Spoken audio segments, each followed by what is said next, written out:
AI. It's a term which is getting thrown around a lot at the moment. Driving cars, composing music, want a new chair? Here you go. Need a new tax system? Done. It seems there's nothing AI can't do. And yet, with all this positive attention also comes some concern. The thought of AI turning against us is nothing new, particularly in science fiction, where works from as early as the 1920s have postulated man-made intelligence one day rising up against its human creators. But that raises an interesting question. Is that likely, or even possible? Yes it is. But maybe not in the way you're thinking. There are many paths AI might lead us down, some good, some not so much. So let's dive in and have a look at AIs and how they might kill us all. But before we get into things, we kind of need to understand what AI is. And unfortunately, covering one of the largest, most cutting-edge sectors of technological research in this YouTube video is unrealistic. So I'm going to do a summary with the world's largest caveat saying that I will be oversimplifying, overlooking, and merging entire areas of this topic. If you're not satisfied, then I'll leave some much more detailed resources in the description, and if you're already an AI expert, then you can skip to this timestamp. You have been warned. So, super broadly, an AI, or artificial intelligence, is a machine or computer capable of doing things which are often associated with human brains, such as learning and dynamic decision making.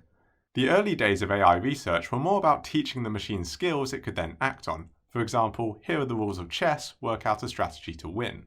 But the problem with this is that you, the human, have to write each line of code saying exactly how to play chess, and all the AI does is use that information to simulate a series of winning moves.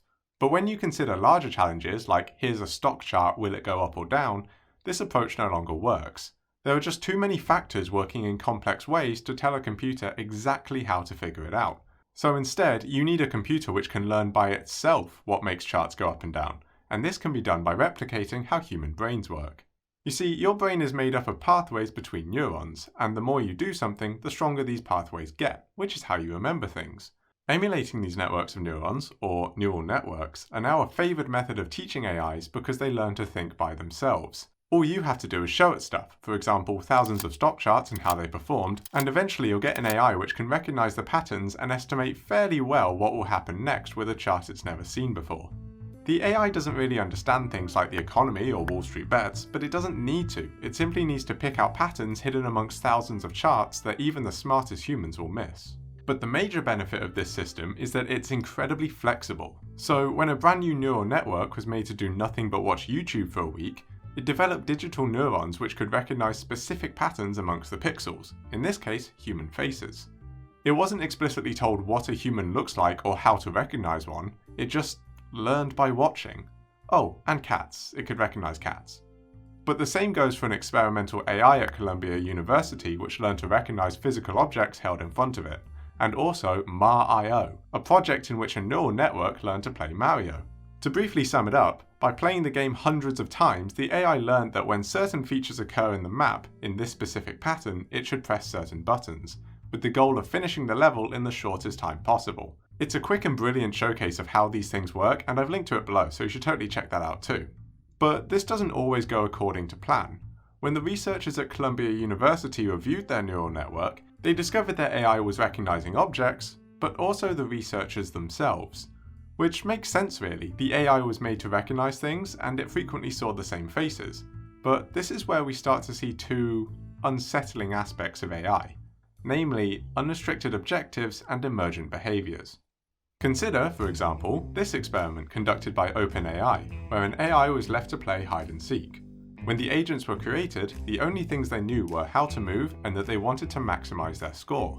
If they were hiders, they lost points by being seen, and if they were the seekers, they gained points by seeing the hiders. To start with, the agents moved randomly and, more often than not, by chance, the seekers saw the hiders winning the game. But then the seekers learned to chase the hiders and win more reliably. But then the hiders learned to block doorways to stop the seekers getting in, to which the seekers responded by learning to use ramps to get over the walls, to which the hiders further responded by stealing the ramp before they barricaded the doors. Remember, no one is telling these agents how to do anything, they're learning it all by themselves. Which is remarkable, and that's before we even see the hiders learn to build an entire barricade, stand on walls, or even manipulate the physics engine to surf around on boxes, throw away items, or propel themselves over barriers. Again, all these agents knew when they started was how to move, and yet here they are coming up with solutions which many humans would probably struggle to think of. None of these actions were purposefully programmed, but rather emerged from the AI learning how to play the game. However, some of these actions also demonstrate the consequences of giving the AI unrestricted objectives. Sure, it was expected the agents would learn how to move blocks and hide behind things to win, that's why they were placed there, but it was never stated that the agents weren't allowed to manipulate the physics system or break the map to achieve the same thing. So they did. And does this matter? Well, on this scale, no, not really. The world isn't going to end because this agent learned to jump over a wall, but these unintended consequences of relatively open-ended objectives can quickly mount up. For example, take Microsoft's Ty, an AI which was given a Twitter account with the objective of learning how to act like a human online. Unfortunately for Microsoft, it quickly learned how to act like a human online, and within 24 hours had become so uncongenial, racist, and sexist that it was promptly removed. But here's the thing, Ty was just doing what it was told to do, act like everyone else, but it wasn't restricted on how far it should go to achieve this. And okay, again, the world won't end because a Twitter bot became racist, but it shows how quickly things can get out of hand when an AI learns to achieve its goals in its own way. Remember that theme, it'll come up again later, but for now let's turn our attention back to the wider idea of AI and how tricky it can be to get right. The creation of AI has been likened to opening Pandora's box or summoning the devil, something so existentially threatening that there isn't really a real-world comparison. The closest example to how much potential, both positive and negative, AI offers to humans is nuclear energy. However, even this is nowhere near on the same scale. The saying goes that any technology can be used for bad in the wrong hands. However, with AI, those hands belong to the technology itself. And there isn't really a way around that. The greatest merit of AI, learning in its own way and acting independently, is also its greatest risk, and this risk can largely be broken down into three main difficulties. The first is that any implementation of AI could contain software bugs and errors which could result in malfunction or poor decision making.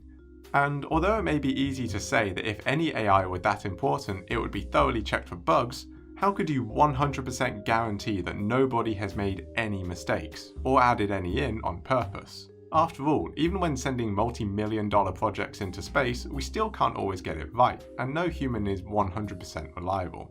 Second is what we've already talked about, unintended emergent behaviors. It doesn't matter how long you spend educating your system, it only takes one hole in your restrictions or one unintended revelation to have a very different AI on your hands than you were expecting. And finally, even if you do manage to avoid both these difficulties, you have the third problem that it doesn't even matter. Because an AI learns and changes as it evolves, there is never a guarantee that it won't change itself further down the line in a way you don't want it to. Like how DNA mutates when it duplicates, you can never be sure that an AI won't accidentally corrupt itself or mutate a few lines of code to bypass any of your restrictions, or even if you were 100% certain that your original AI was bug-free, how can you be sure that this new variant is? Breaking just one of these difficulties can easily result in catastrophic failure, especially if the AI was smart enough to figure out that it would be perceived as malfunctioning and do anything to protect itself from being turned off. Maybe not even for the sake of self-preservation, but rather to ensure it could carry on achieving its objectives. But hey, I'm getting ahead of myself. So, having said all that, is it possible AI could kill us all? Yes. How? Well, to answer that, I've put together a fun-looking diagram which I totally didn't steal from somewhere else, and repurposed it to depict how we may all be killed maliciously and how we may all be killed intentionally.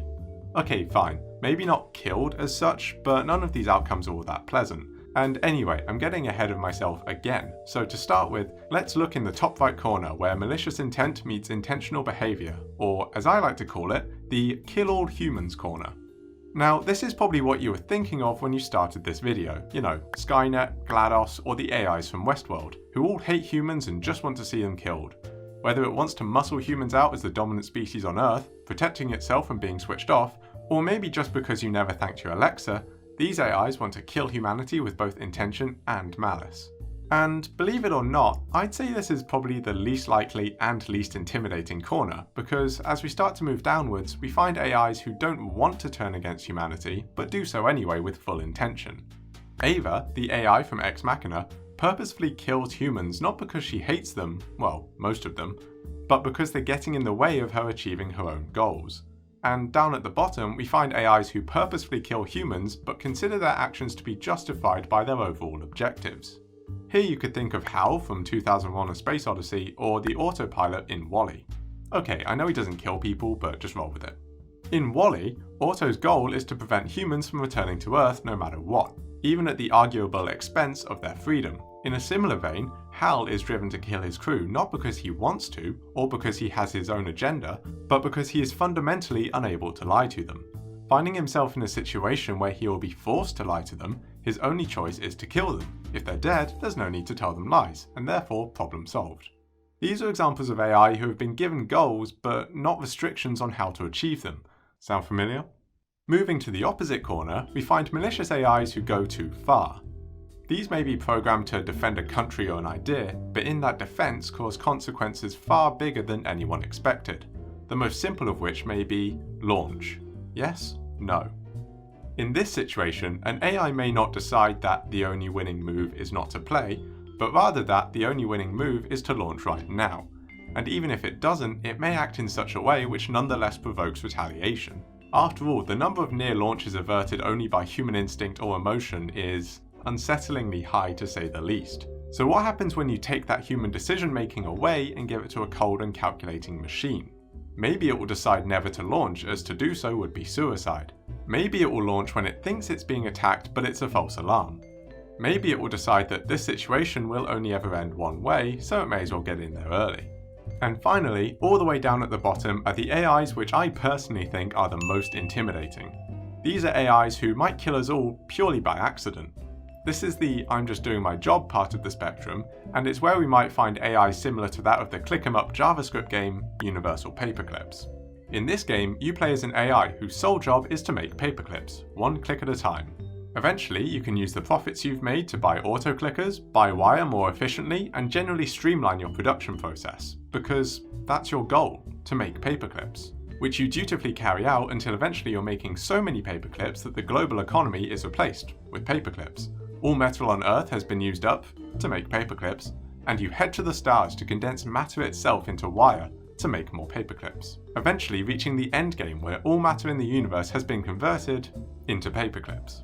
This game works off the paperclip maximizer thought experiment proposed by philosopher Nick Bostrom, which takes the objectives without limits principle to the extreme.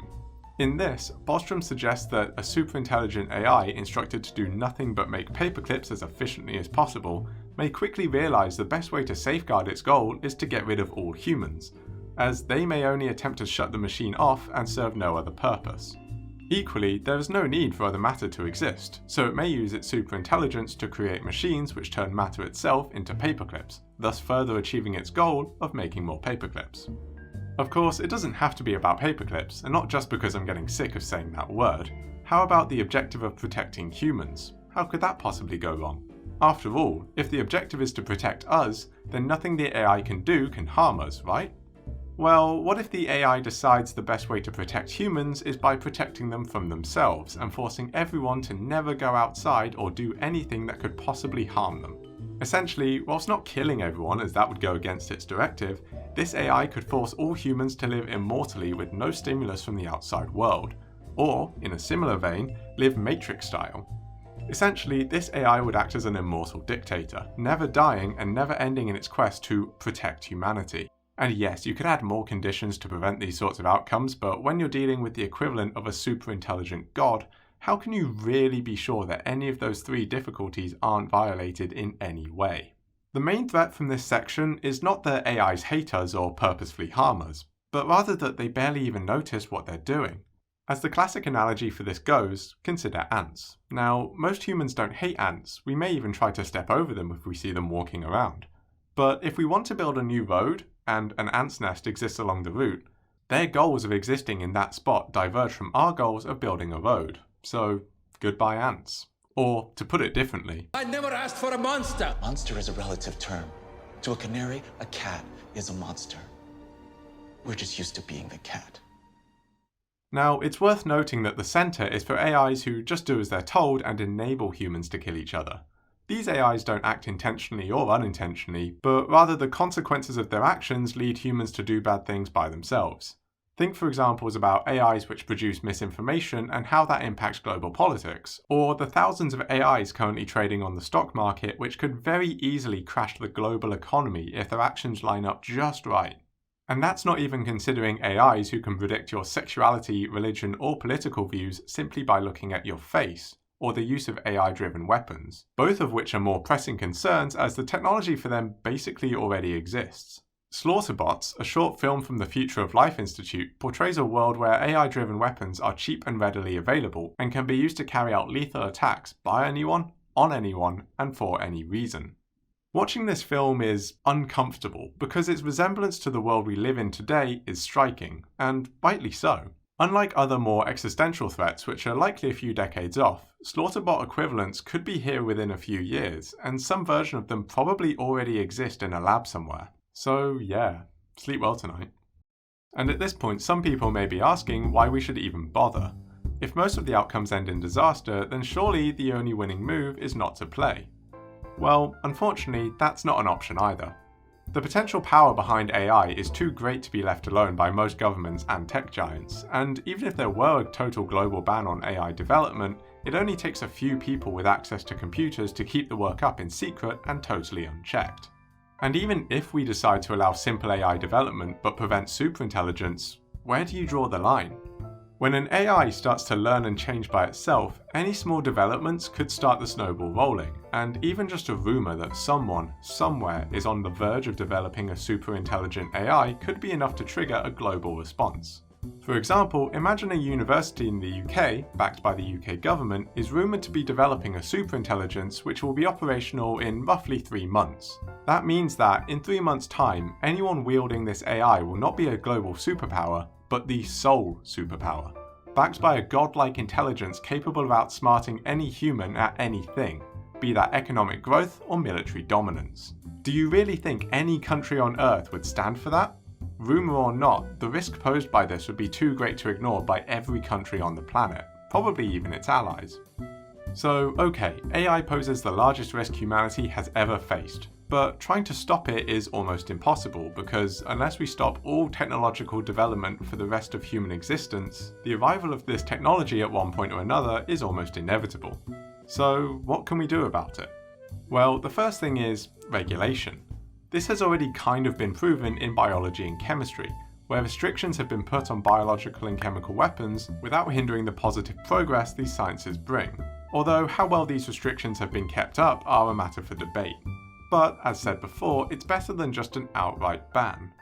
But, as we've discussed before, even with an AI developed by the most trustworthy people in the world, there are still so many ways it can go wrong. Which leads us to the 3 new principles for AI developed by Stuart Russell.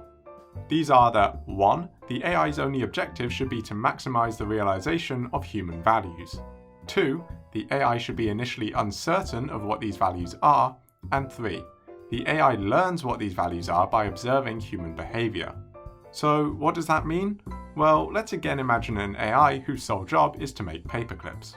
Without these principles, when we ask the AI to start making paperclips, its immediate concern is to make sure nothing can interfere with that, leading first and foremost to removing anyone or anything which could turn it off, before beginning the unending manufacturing process. But these problems occur because the AI is certain about its objectives, that being to make paperclips and nothing else. So what happens if we apply Russell's 3 principles? Well, when the AI first starts doing things, as per principles 1 and 2, it will be trying to achieve objectives which it's uncertain of and only understands very loosely. And so, because it isn't really sure what it's trying to do, inevitably it will probably do something wrong and get switched off. Except the AI can learn from the human behaviour of hitting the off switch that it must have done something wrong, and so rather than trying to prevent this at all cost, the AI sees being switched off as an incentive to learn a bit more about the values and objectives it's trying to achieve. And this learning isn't exclusive to being switched off. For example, if an AI is conventionally given the key value of not lying to its crew under any circumstances, then killing them off to get around this may seem like a reasonable option. But if given all of human history about ships, camaraderie, and general human interaction to read, the behaviour of humans in the past will teach the AI that, whilst it has been told not to lie, the preferences of the crew not to be killed, and the value of their lives outweigh the objectives it has been given to not tell lies. And so, whilst these are massive simplifications of how the processing of all human values and lives could be done by a single system, they demonstrate a better way of developing AIs going forwards to be more compatible with human values and objectives. And finally, there's just agreeing to be good. Petitions, agreements, and international conferences are all ways for researchers to outline what's good and what's bad. And whilst they may not be enforceable or even legally binding, they help to set a precedent of where we want to take this technology and limit the risk of it going rogue in the future. Epilogue. So, if there's anything to take away from this, it's that the road to AI is both inevitable and dangerous. There are certainly benefits. I mean, the ability for medical AIs to assist with research, diagnosis, and even surgical procedures is unparalleled. And then there are the potential benefits to space exploration, natural disaster prediction, government policy creation, people management, agriculture, transport, the list goes on. But that's assuming we get the balance just right and create AIs which work for us and with us. And as we've seen, there's a whole host of ways we could fail to achieve that. And unfortunately, Let me guess. It got smart enough to wonder why it had to take orders. we lost control. With the general agreement amongst AI researchers being that a general AI could be possible in roughly 50 years or so. And as with most existential threats facing humanity, there seems to be remarkably little concern from most people. Imagine for a moment that tomorrow, humanity receives a message from aliens saying, "People of Earth, we will be arriving at your planet in 50 years. Get ready." I doubt everyone would be as chill about that as they are about, essentially, a similarly unknown and imminent threat which we're actively developing right here on Earth. And a lot of that has to do with people being labelled as scaremongers. Why threaten the development of AI and get people worried when it's at least a few decades away and we don't even know how bad it'll be? Well, as Max Tegmark puts it, that's not scaremongering, it's safety engineering. Most technological development throughout history has been very much trial and error. However, there are some things that, once made, you can't really change. Nuclear weapons were made in a bit of a rush for, reasons, and the safety systems for them, whilst functional, are less than ideal. However, with AI, we have the time to work together, think ahead, and eliminate problems before they come up, because that's the only opportunity we're going to have. So that's AI, and how it might kill us all. Not quite the exciting, action-packed struggle for survival which many people seem to think of, but rather a graceless and passive snuffing out of humanity, at least as we know it. Can we avoid that? Sure, probably. We have time to prepare, and there are numerous theories for steering away from stumbling into the end of humanity and towards a prosperous and utopian society. The question is, when are we going to start?